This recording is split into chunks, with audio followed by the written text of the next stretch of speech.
They're on. I think everybody's there. We have 14. Still got a couple more coming. Yeah, we're up to 17. Guys, if you can hear me, you got Barry, Jeff, Joel's on, Mike Weber's on, and we're trying to bounce everybody in now. It'll take a minute. Hey, are we gonna call this meeting now the Cuban meeting? I mean, 15 minutes after? No, we're not that late. Well, we are. No, We are in we have South at least Florida. 20 minutes. I don't That's think what that's happens. proper right now, Daniel. I don't think these are the times to call it that for some reason. Well, my wife is not listening, so I can talk about Cubans. Okay, so my wife couldn't even get to Miami yesterday because they shut every road down. Yep. We have 16 on, not including us 4. So 16 total, guys. Jeff, let me know when you're ready. Yeah, we're good. Go ahead. Barry? Did we lose Barry, the one person that's... No, he's Did he up there just- in the top. There he is. Barry, it's your floor. Hello, Mr. Barry. Now he's Mr. frozen. Barry fell asleep. Did he fall asleep on you guys? I don't know, Maybe- Carlton. It's nice to see you're still alive after this weekend. Yeah, barely. I just recovered, Joe. I just recovered.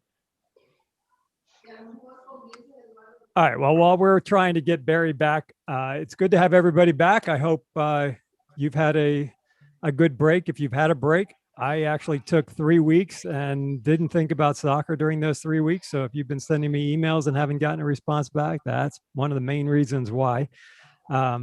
I put myself in torture and took a 2,600-mile road trip with my wife and covering 11 states, 20 some odd cities. And yeah, we're still married. So That's the big question. That's the right answer, too. yeah, we're still married and things went okay. Congratulations. I did get a chance to knock a bunch of states off my bucket list, and that's about it. So it's good to be back. It's good to see your faces, and I know that there's been a few questions that have popped through. I hope to address them. Specifically, I'll go ahead and talk about where we are in terms of declarations and fall season and what you need to know as a rep. There is some information on the front page of the website about fall season. I have some updates to that, but I'll kind of quickly go through the details. As you know, hopefully you gave us some of the feedback. We did send out a survey to all the coaches that participated in South Florida United last year to get an indication of what type of format that they preferred, whether that is the fall and spring that we did during this COVID time, or whether they wanted to go back to the multiple seasons of fall and early and regular and a shorter, a late season for the small sided games. And by and large, we were almost 70% had opted for some form of the fall and spring season to be repeated this year in lieu of the old season. So based upon that feedback, we are going to offer the fall and spring season again this year. The differences about how we're going to do it to deal with things that are going to be important to you is that the schedules will be done just like we've done in the early regular and spring seasons of the past. We're going to try and put them out with field information. If you provide field information, if you don't provide field information, it'll be TBAs. I know that in some cases that works even better for some of you because we get about 60 to 70% of game changes even when you do provide that field information. But what's important is that during the publishing of the schedules, we'll give you that same first week, first 10 days thereabouts to go ahead and set your home game field locations and your home game times. We won't give you the date changes like we did this past year, but this year we will do the automatic approval of your field codes and your field times for your home games. That'll be during that first free change period, if you will. In the past, this past year, we didn't require that all the games be played due to COVID. That will change again and go back to, again, just like we did it before with the early and regular season. All games must be played. If they don't play, then there'll be fines and potential forfeits, just as we had done in years past. Hopefully, we are past the majority of this pandemic and COVID, but should there be games that are not able to be played because of a COVID outbreak in the team, we're going to adopt, and actually we're just going to enforce the COVID policy that we issued toward the end of the season, and of the spring season, where if you are not able to play a game as per schedule due to a COVID outbreak, you won't be able to play any games for 10 days. And if that happens to be at the end of the year and you're not able to get them in, you'll forfeit and fine, just as in years past. So a couple of tweaks just to make it similar to how we had done it before, but at the same time to provide some protection for you, and give you that fall and spring season option that we had before. One thing that we are going to do as far as scheduling is for those U15 and up teams that potentially have high school conflicts, we will schedule those games from the 28th of August through the 7th of November. And what that will allow you to do is to kind of get an earlier start for the older teams, as well as get them done in time for the high school season that'll come in. There will still be some overlap with high school. And if teams agree, those fall season games for the U15 up can continue to be played past that November 7th deadline and be played all the way up until December 31st. So fall season for all age groups runs through the end of the year, but we're only going to initiate schedules for the under 15 and up through November 7th. For the younger teams, the U9 through U14, we'll start those schedules on the 10th of September. So that's the weekend after Labor Day. And those will run through the end of the year. December 12th, I think, will be the last schedule day. And again, those games can be moved by mutual consent until December 31st. If we run into hurricanes, real negative situation that we get every year during the early part of the season, and they're looking for a very active hurricane season. If games can't be played due to a hurricane, then they can be pushed, obviously, as much as we can make it for the end of the season. If it turns out with fall, it's a little bit easier to push the games because we do the playoffs after the spring season like we did last year, or excuse me, this year, but last season. Those games can be pushed as well into the spring potentially, if it makes sense, but spring season games will take priority at that point. So the only thing that's kind of different from that, what's on the website, is the dates that we had anticipated using, and we got some of those from feedback from some coaches, that the dates will be for the U15 and up. The first scheduled date will be the 28th of August. The last scheduled date will be the 7th of November. And for the 9 through the 14, September 10th to December 12th. And again, all games can be played.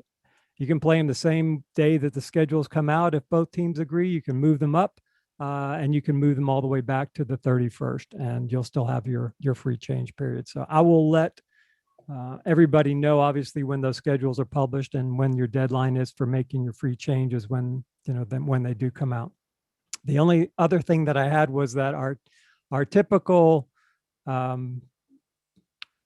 declaration deadline has always been July 1st to July 15th. So that's what I had sent out to you. So tomorrow is actually technically the original deadline for declarations, given that the season certainly is going to be starting about a week later than it normally would in our early season, or actually a week to 2 weeks.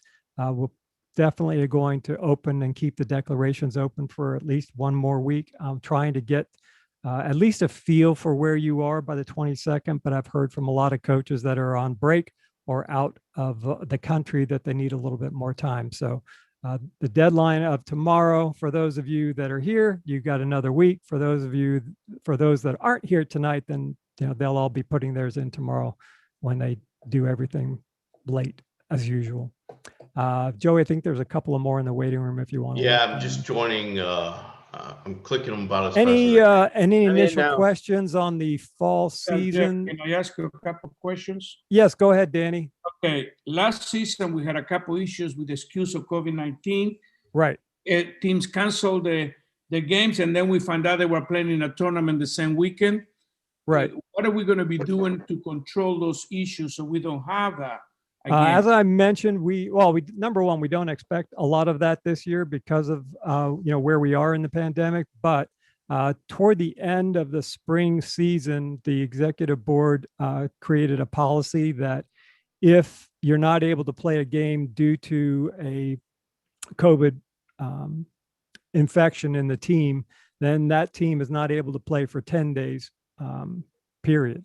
So if they happen to have two more games coming up the following weekend, those games, they cannot play those games. So it was something, and this year it will count against them. So this year would be forfeit.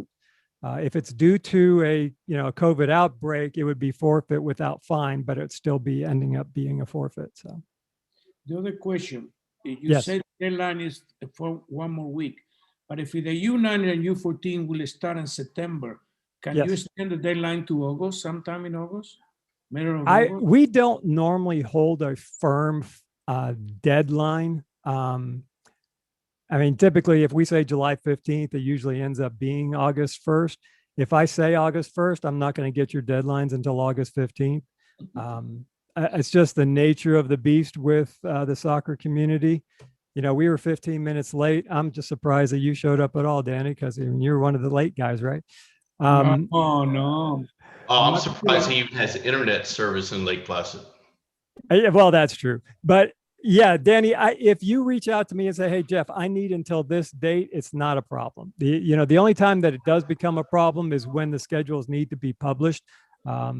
It's less of an issue if we don't use field codes and just rely upon, the home teams to take care of putting in their field codes and times on their home games.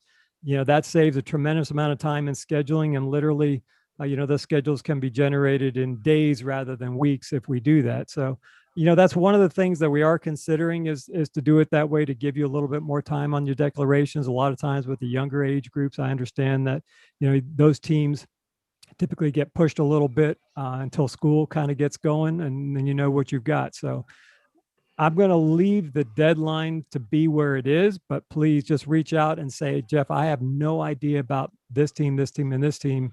And then we can take a look at it on a case by case. But I know if I come out and put up a August 1st deadline, I'm going to get somebody on August 1st that say, oh, I need another couple of weeks. So let's just leave it at that and see what you can do about getting me specifics if you're running into a problem with individual teams. Okay, thank you. Yep. Jeff, can Yes, I ask? Christine. So I know I emailed you today because I was about to do my declarations, and I came across an issue. I don't know if Yes. anyone else has come across it with the coach's pass number. So in the new Got Soccer system, coaches have got two IDs. They've got one under role, and then they've got another one under their user. I think we have Joel here someplace that might be able to address that. Joel, are you still here? He's on. Give him a minute to unmute. He might not hear you. There he is. Sorry, Hey, guys. I had to turn the lights back on in our office. They automatically go off at 7 p.m. So, Oh, nice. can you say that again? It's, Yeah, Joel, there is Yeah. a player. I Sorry. mean, we have player pass numbers that we've used for years, and coaches pass numbers as well that we've used in our system in order to track coaches and in order to make sure that, if there happens to be a suspension, that we can properly adjudicate that. Apparently, what Christine has said is that in the new Got Sports system, there are multiple IDs for coaches based upon either their role or their user. Is there any correlation between the old coach's pass number and the new system that we can utilize to identify coaches? Yeah, for those of you guys who were there on over the weekend, I don't believe that there is any continuity between the old number and the new number, that everyone's getting a new one. So if there's a question, they should put in the ID for the new coach pass card. And I'll do some follow-up on that tomorrow to see what Got Sport is doing with it. Again, we're not the only ones going through this transition right now. Is there going to be a single number for a person that will always appear on a pass that they're carrying as a coach? Yeah, there should be one on there. It's just not going to match what it was in the old system. I know I it don't- doesn't match. I know that the numbers don't match because I actually went back and looked at the old system and the numbers are different. But on the new system, there's two sections. There's a role and then there's the user. So there's two ID numbers, just unclear as to, and they're different, you know. So I'm just Certainly, unclear as to whether we should use the ID that comes under their picture or whether you use the ID that is in the first section, which is their role. It's I- role I and did- user. Yeah, role and user. So the first section, when you click on a coach's profile, the first section says role, it's got their name, and then there's an ID number under it. And then the block or the window below that is their user, which has got their profile picture. And then right underneath their profile picture is another ID number, and they're both different.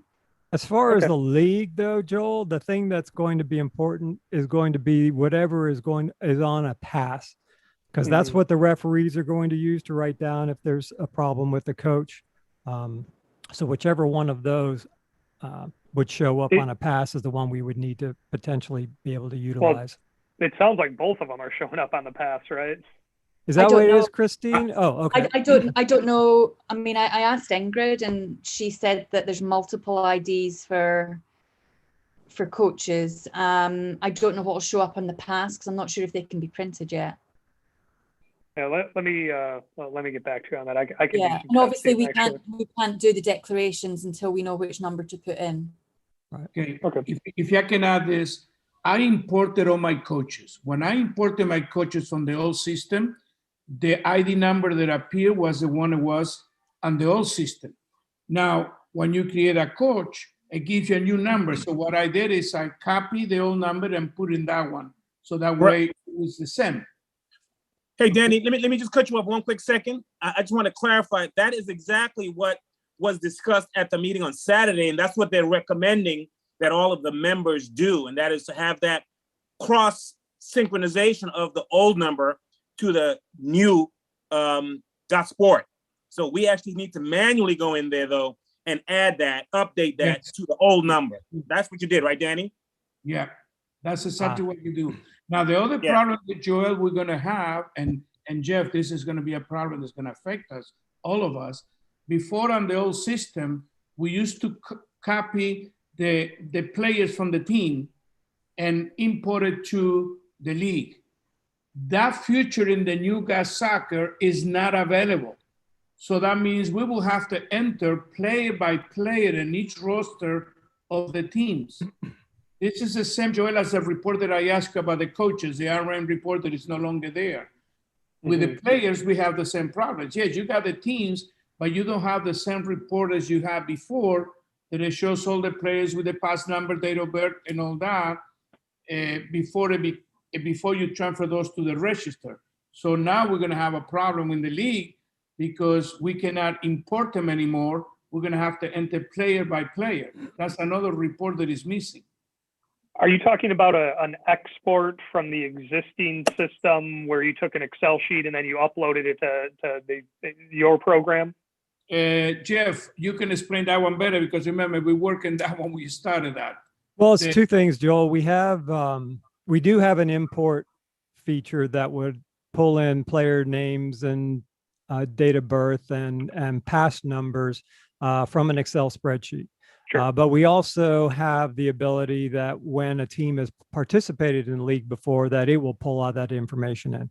It's not a problem as long as the pass numbers are all remaining the same. But if in the new GOT Sports system, player pass numbers are changing as well, then the first time that team is going to be created in our system, it's going to pull those old numbers as opposed to the new ones, and they're not going to match up when they use their player passes at the field. So whatever, there does need to be some way to export the new player pass numbers in GOT Sport into some form of Excel spreadsheet so that the members can then upload them on our site, or the ability for them to utilize those old pass numbers if that's something that, like you said, they could do with coaches. Maybe that would be something that they could do with their players as well to retain those old numbers. Yeah, it sounds like it's a manual process right now. It's not automatic. And I will admit to everybody on here, I'm not the lead on the got sport transition, but I do recognize that there have been some headaches.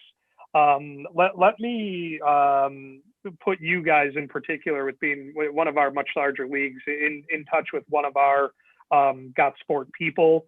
And you guys can have some dialogue offline about some of these specifics, because it certainly sounds like there's some nuance when you are moving players and using the system outside of got sport that you've got here.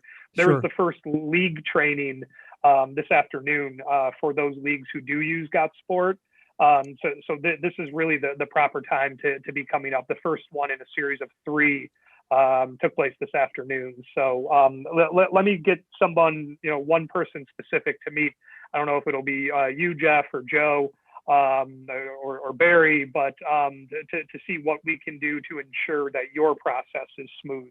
And I'll Sure. They can get in probably touch with me, and then I will put something out to all of our clubs so that they'll know as well. Okay. Hey, Yeah, I mean, hey, Jeff. what I will say is that there's always a workaround out there, right? Sure. It's just about sort of finding it and making sure that it's not too labor intensive on you guys.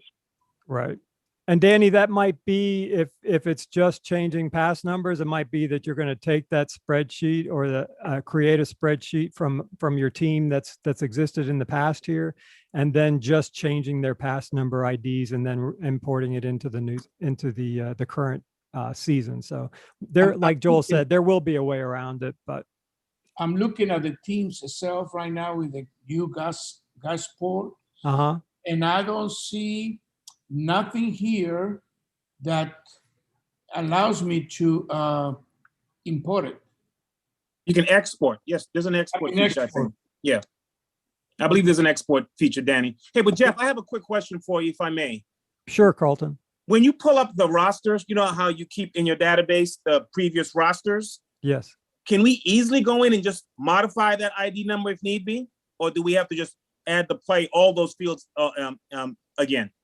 You would, for players, yeah, you would have to either put them in player by player, or you would have to import them from something like a Got Soccer export in order to do that. You can't change the old stuff, because that's based upon what happened at that time. So all the suspensions are going to be tied to that old player pass number, and so then we need to create a way to kind of mix and match those. But Jeff, that was my question. How are we going to carry over suspensions and hearings and past? And when you're doing a hearing and you're doing on a player that's already been violated 3-4 times, how do we go back and forth? Well, we do actually have a pretty good search feature. So, I mean, we'll be able to do it. It's just going to be an additional step that we can't search exclusively by player pass when we're looking at potential 502.5 type violations or past player histories. We'll have to look by name and then see if there's some way to do a cross-reference. And it may be that we're just going to need to create a cross-reference to some of those teams. Or, one good thing is if the team codes stay the same, then we'll be able to look a lot of that up by team code. Carlton, was there something else? No, that's it. That's it. Okay. I think Barry's back with us. I am. I'm sorry. I apologize. I'm not sure what the technical issues are. I must have a bad guy who does my computer stuff. Oh, sorry, Jeff's on the line. First of all, I apologize for the technical stuff. I just want to thank everybody for being here tonight. Obviously, in a few weeks, we'll all be in Orlando, I hope. For those of you who won't be there, make sure someone carries your proxies, and you can tell them how you want whatever to be voted on your behalf. It's very important that every vote possible from Region A gets counted. We are not the leading vote controllers, but we need every vote that we do have to be voted. And it doesn't have to be how we think, it has to be how you think. So make sure whoever you give the proxy to, whether it's myself or Jeff or Joe or anybody else, make sure that you tell them how you want your vote to be cast on certain issues, and that'll take place. Number 2, as is usual, since obviously not last year, but we will have a hospitality suite, and we look forward to seeing everybody there over the weekend. We'll have some meetings there as well. Usually we have a meeting at sometime on Saturday with the presidents of many of the league or representatives of many of the leagues throughout the state to try to discuss some of the issues, and we welcome all of you to join us.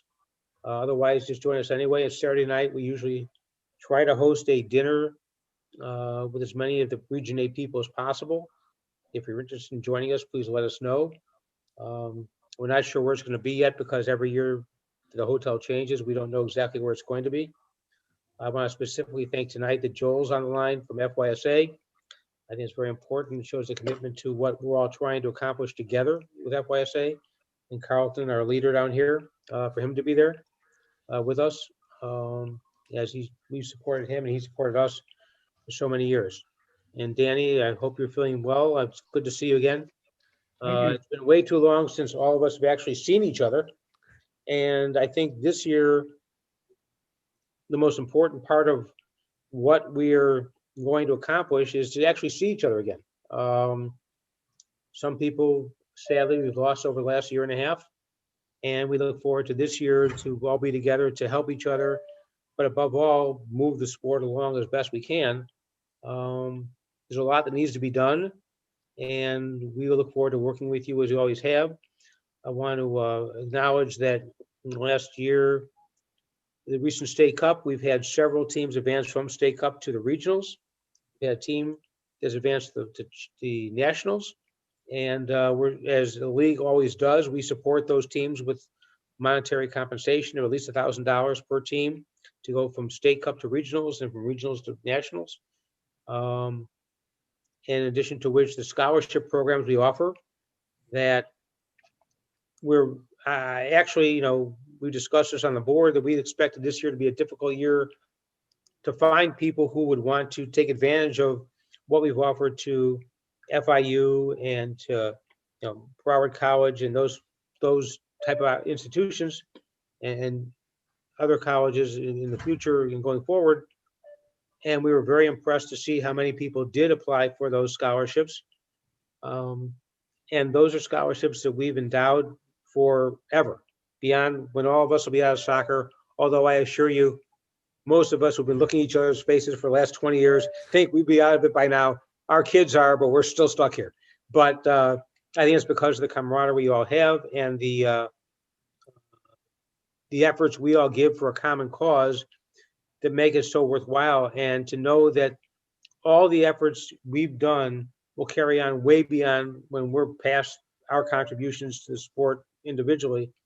And there's kids out there who are going to get good money to assist them with their college education for just playing in the sport or refereeing in the sport. And I think that's the biggest testament, not just to us on the board at all, but beyond that, most importantly, to all of you who have contributed so much to the sport, who make this league so successful, the coaches, the administrators, and I'm looking at a whole bunch of people who don't get paid anything to do it, and in the mirror for all of us as well on the board. But I'm just telling you, it's appreciated, and you should be proud of your contributions, especially over the last year when it's been so difficult to lay a foundation for kids who are going to come in. Hopefully, you know, children, grandchildren, whatever, are the people you coached or been a part of in your clubs, way beyond all of our contributions. So that's really the best of what we are. And I think not just the talent and the quality of the coaching and the quality of the players, but that's the best of what this league does and has done for the last several years. That lays a foundation for what's going forward, way beyond what other leagues do. We prove what we need to do on the field, but above all, you know, what happens on a field can, you know, be good, bad, or otherwise. But most importantly, we're doing the best we can for these kids who play and the parents who sacrifice. And I'm real proud of what we do, and most importantly, I'm proud of what you do to make this league as successful as it has been. And thank you. And we'll look forward to seeing you in Orlando, and the hospitality suite will be open. We look forward to helping you enjoy yourself there. There'll be some adult beverages for those who wish to partake. And but most importantly, it'll be so great to see everybody after so much time apart. So thank you. Any questions? Jeff, I would like to add something. I was just checking the GAS sports. Uh-huh. When you go to the teams, you have a list of teams, no export thing available, and you highlight one of the teams and you open it up and you can go to rosters. And what a roster does, it just shows, in my case, it shows, I don't know if you can share the screen, but anyway, in my case, shows every player in that team duplicated. I don't know why, because maybe that was under the import, but no key to export to a CSV. And That's none of fine. the Well, it's not going to be as big of an issue in terms of the player import, because that doesn't really need to be done until the day before you play your first game. So we do have some time on that. And Joel has graciously offered to try and get someone with Got Sport to get in touch with me, and then I will share that with you on how to do it. So there will be a way around it, and we'll figure it out. So not to worry, Danny, we'll take care of it. Okay. Joel, it's an easy question. I'm sure. Is the agenda going to be out for the AGM soon on the class schedule, or are we still working on that? Oh, I think I approved it this afternoon, so tomorrow or Friday. Yeah, it looks really similar to what it has in the past. Frankly, we were waiting on our keynote speaker more than anything to finalize that, and really happy it's not really official yet, but former women's national team player Sky Eddie Bruce is going to be our keynote speaker, as well as doing a couple workshops on parent education. She is donating some of her time, and we're going to engage in some of the parent education things that she has done. So really happy to announce that. That was kind of the last holdup. So you should see it tomorrow. But Yeah, it's really similar. Luncheon in the afternoon on Saturday, regional caucuses Saturday afternoon, evening after that, board meeting Friday, AGM Sunday. And then I'm sure there's going to be numerous class schedules on Got Sport, or are we just going to do one big? I believe we have three, 2 or 3. Okay. Okay. Yeah, Thank you. we usually do an advanced registrars and beginners, but these things, particularly right now, would sort of just turn into big Q&A sessions, like they did at Region A. I mean, we went, Carlton, for 2.5 hours probably on just Got Sports, and I'm sure it'll be just as long in Region C this weekend. So we're trying to give you guys the opportunities to see it, knowing that hey, there's going to be some challenges. I'm not going to sit here and tell you that it's going to be smooth sailing, but we're in it together. Right. Hey guys, real quick, Danny, and I'll probably catch you offline. Let's touch base, and I can step you through how that would be done, okay? Because I know it's there. It's just a matter of where it is. It's under registrations, and I don't know if you've gotten there yet, but there's a way to export by filtering the registrations. Okay. Yeah, I am there. I'm looking at it. That's I'll catch you offline and I'll show you. Okay. All right. All right. Everybody else that needs to ask questions, either type them in or raise your hand. I'm not sure, Jeff, are we even going to go over rules, or are we just going to bypass that for the Region A meeting and hit Carlton up with it? I think we're just going to hit Carlton up, unless there's something specific that someone wanted to ask Joel while he's still here. After this meeting, we're going to have a continuation of our executive board meeting that we had with Joel, but we wanted to get you guys in here quickly, or as quickly as we could. So anything else for us, guys? Katya.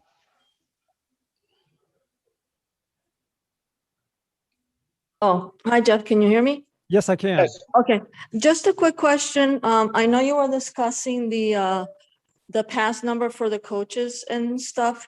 Yes. So I think my plan right now is, because I know for our club, our register is out of town for a couple of weeks. So I might not get those new numbers in place. So I'm just gonna use whatever we had in the system to declare the teams, and I guess update it later.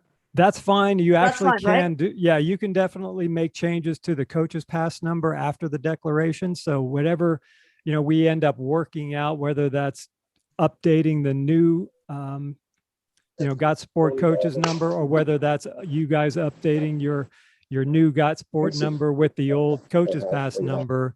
Either way, we'll still be able to do that after the fact. So Okay, that's all I needed. Thank you. you bet. Okay, so we can go ahead and do our declarations and just use whatever number we choose to use, because we've got some new coaches, so they won't have anything in the old system. So Yes. if we decide that we're going to use the user ID, then that's fine. We can change it later if that's not going to be the one that we need. Absolutely. Okay. Guys, I just threw my email address and cell phone number actually in the chat. Please use it, guys. Try to get a hold of me if you need, if there's something you'd rather chat about offline. I talked for probably a half an hour about the bylaws and rule changes. There's a lot of them this year. And to really echo what Barry said, we want to see you at the AGM. It's a wonderful event. And what I remind people every time I say, there is no charge to come to the business meeting on Sunday. You can come in for just one day. You don't need to register for the full AGM. You can come in for just Sunday. You can come in Saturday and Sunday and not register for anything. We do not charge to have your voice heard at the AGM. So we want to see everybody there. There's several important elections this year and a lot of bylaw rule proposals. So please get a hold of me, and happy to help any way we can. So are there any particular bylaw changes you think that are more impactful than others?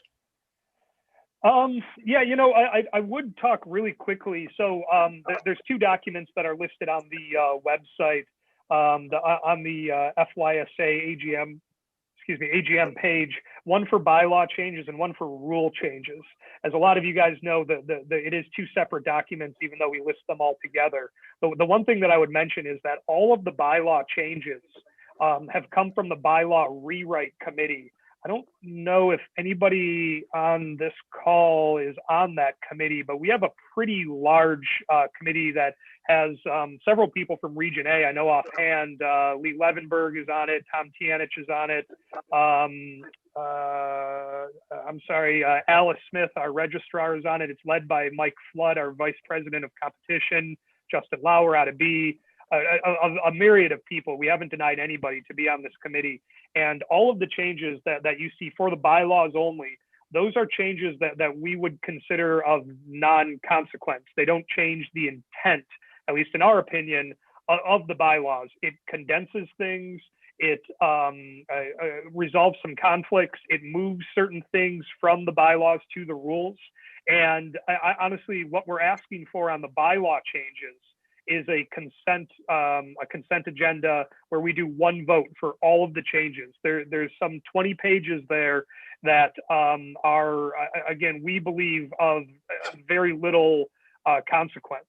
It's really just to make things more concise. You can see on the very first page that it takes about 4 paragraphs and combines it into one. And if there are changes that we want to vote on individually, we can pull them out. So just know that if there are some that you think is of consequence, you raise your hand at the AGM and we'll have a separate vote on them. But we're hoping that at least the majority of those bylaw changes, that is, we can do on a consent agenda, because I think we all agree the committee, they come from the committee. I was a part of that committee, are fairly non-consequential.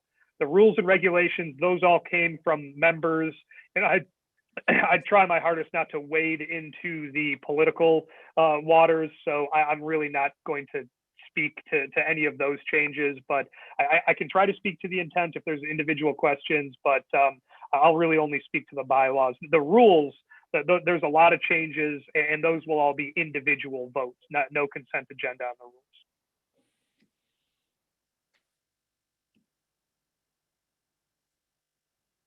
Somebody's got their hand up. I'm not sure if they're pointing. Marcos, I know you hear me. Shake your head. There you are. Yeah, I know you guys touched base on it, and unfortunately I was kind of distracted at the moment about utilizing the new Got Sport database and players, putting them into the SFU online registrations. I know that I heard something a little while ago about Joel putting in contact from maybe somebody from Got Soccer with Jeff to see if there's a rapid fix for it. Correct. But in the meantime, is there something that we could do before there was a CSV import? Obviously, we can't do that at this point. It's not an issue yet, Marcos, because you only need to do the player import 24 hours before your first game. So we're at least a month off for that. So between now and then, Joel's going to have someone from Got Sport get in touch, and it may be something as simple as just pointing us to the place where the next port is and then making a modification to our import, or making some other modifications in order to be able to utilize, old player FYSA pass numbers in the new system.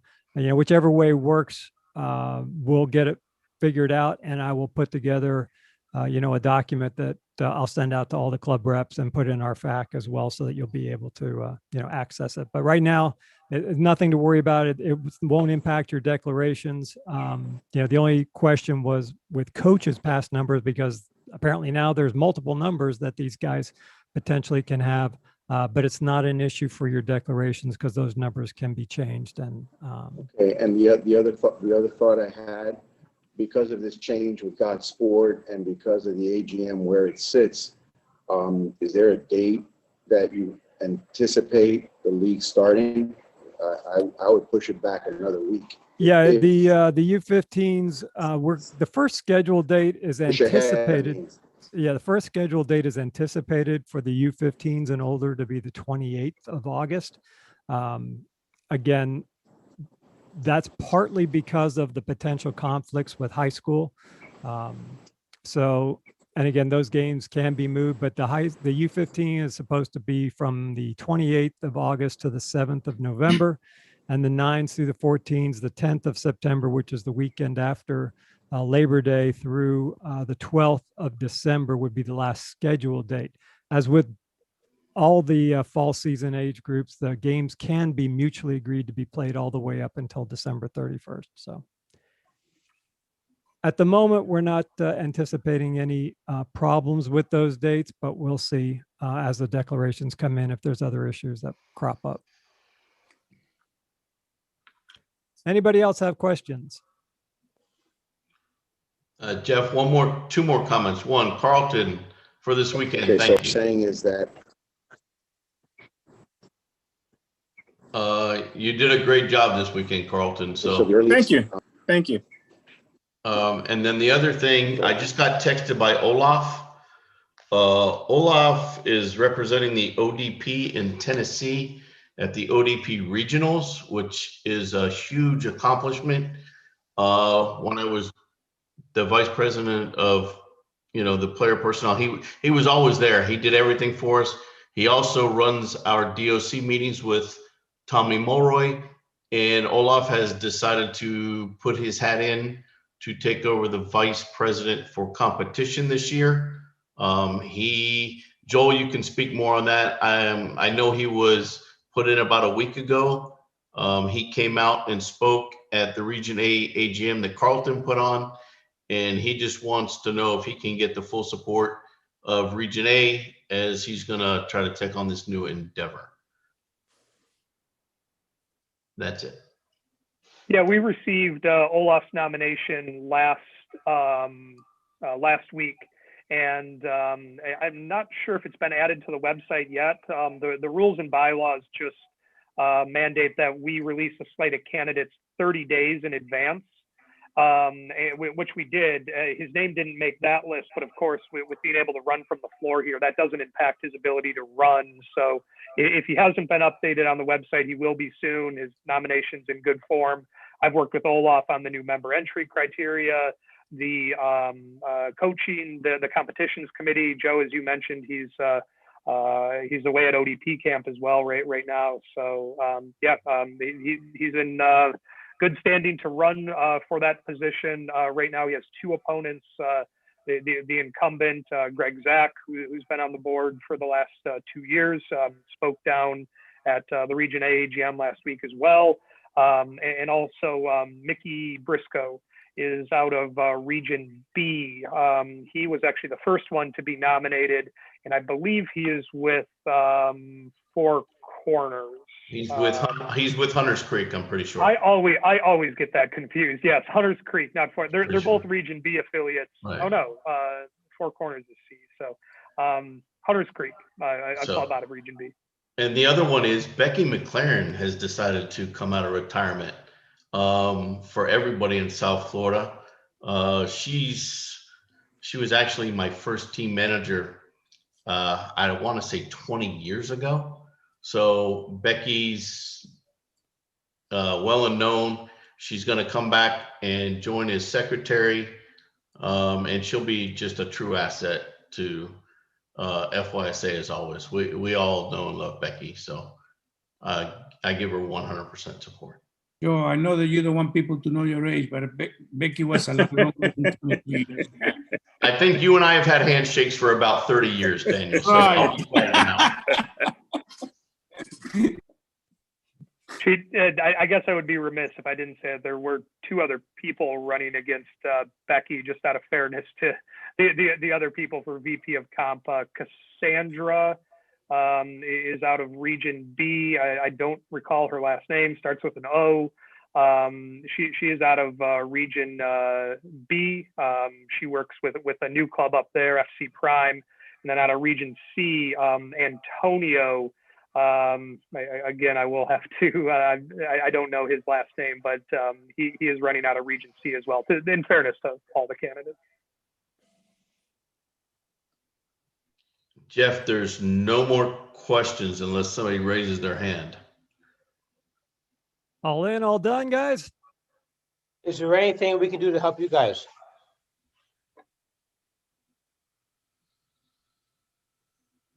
Oh, great. Joel, if you don't mind sticking around, we had a couple of more questions, and everybody else, thank you so much for attending. Thank you. See you No around. problem. See you at the AGM, guys. Okay, Stay safe, guys. Thank you. Thank okay, you. guys. Be safe. All right. everyone. Thank you. We'll talk later. Hi, Jeff? Can you hear me? Yes. Hi, Leslie. Hi, how are you? This is the first year I'm going to be doing declarations, and I don't know if I can set something up with someone to help walk me through it. I'll be happy to help you when you are ready. Just shoot me an email and we can set up Yeah, just call us a cell phone. Zoom. And yeah, no, we don't do that. Barry knows better than to say cell phone, but shoot me an I email. get We'll those set up calls. a private Zoom conference and we can do it with screen sharing and everything as well. Okay, so what do I need for that? What information do I need? I need fields, and I need Yeah, you'll need up. your field information, the teams that you're going to be putting in, and where you're planning on, which division that they're planning on participating in, and you'll need coaches, at least one coach information, their address, contact information, email, that kind of stuff. Okay, perfect. All right, great. Thank you. Thank you. Bye-bye. All right, we still have numerous people on, Jeff. Yeah. Kick them out, Joe. Yeah, I'm working on it. It's there they go. You just got to kick them out. That's it. Russell Walker, I don't even like that guy.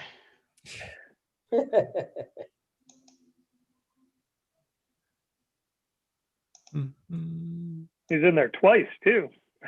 Yeah, he's been having technical issues He's persistent. the whole Tell me time. about it. One, And then two, Jeff, looks like you're still live on YouTube. I don't know who's Five. controlling That's that. it. Yeah, we're that should have stopped, but